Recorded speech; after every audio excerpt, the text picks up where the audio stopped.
Hey everyone, welcome back to Corporate Decoder, the place where we decode the hidden strategies behind corporate filings.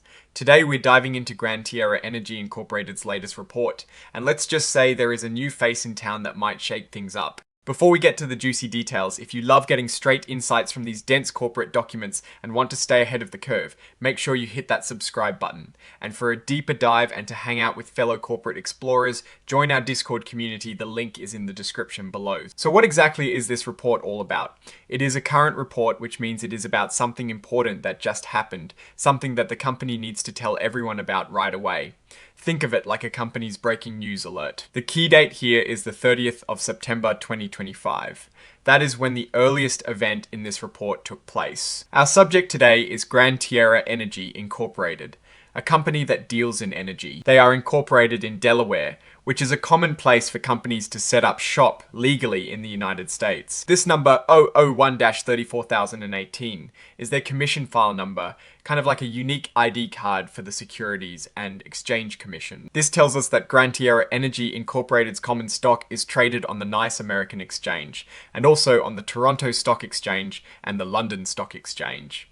So their shares are available for buying and selling on major markets around the world. Now, this little checkbox here tells us whether the company considers itself an emerging growth company. These are typically newer, smaller companies that get to follow some slightly different rules for reporting. Gran Tierra has checked this box, indicating they fit this category. This section, item 5.02, is where the real news begins. It covers changes in the company's leadership team, like directors and officers, and how they get paid. And here is the big news. On the 30th of September 2025, the board of directors brought in a new board member named Brad Verbitsky. He is not just a director, he is also joining two important committees, the Health, Safety and Environment Committee and the Reserves Committee. These committees likely deal with critical aspects of the company's operations and its assets. Now, why is this appointment interesting?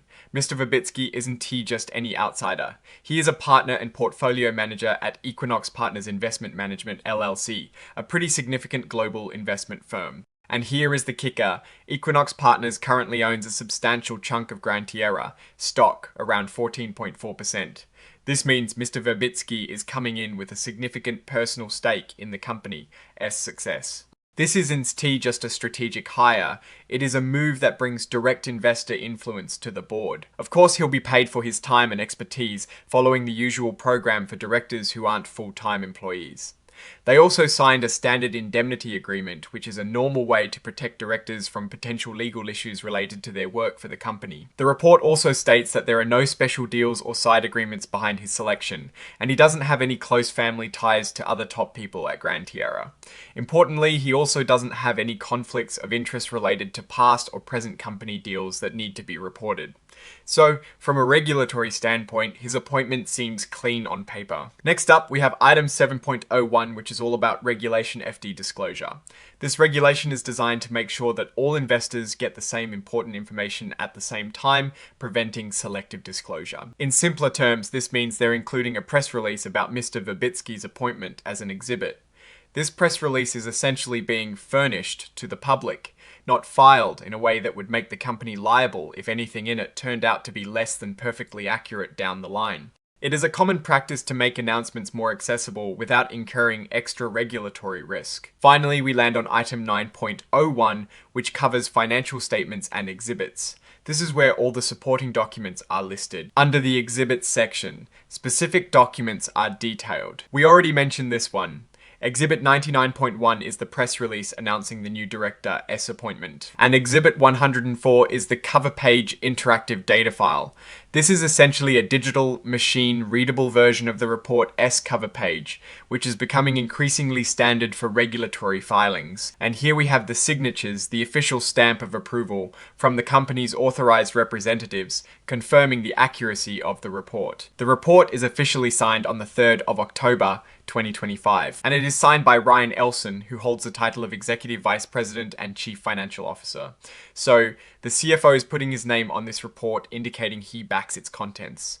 Now, looking at this filing from a broader perspective, the most significant piece of news is the appointment of Brad Verbitsky to the board. With his firm holding over 14% of the company's stock, This is T just a minor addition to the board. It is a clear signal that a major stakeholder wants a more direct say in how Gran Tierra Energy Incorporated is run. This move could indicate a shift in strategy, a push for improved operational efficiency, or a focus on maximizing shareholder value. The fact that he is joining key committees like health, safety, environment, and importantly, reserve suggests that the board is looking for his input on potentially critical areas of the business that directly impact its core assets and future potential.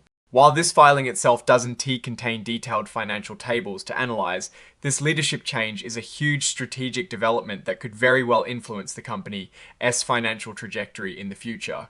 It's a move that smart investors will undoubtedly be watching closely. What is your take on this appointment and what it might mean for Gran Tierra Energy Incorporated's future?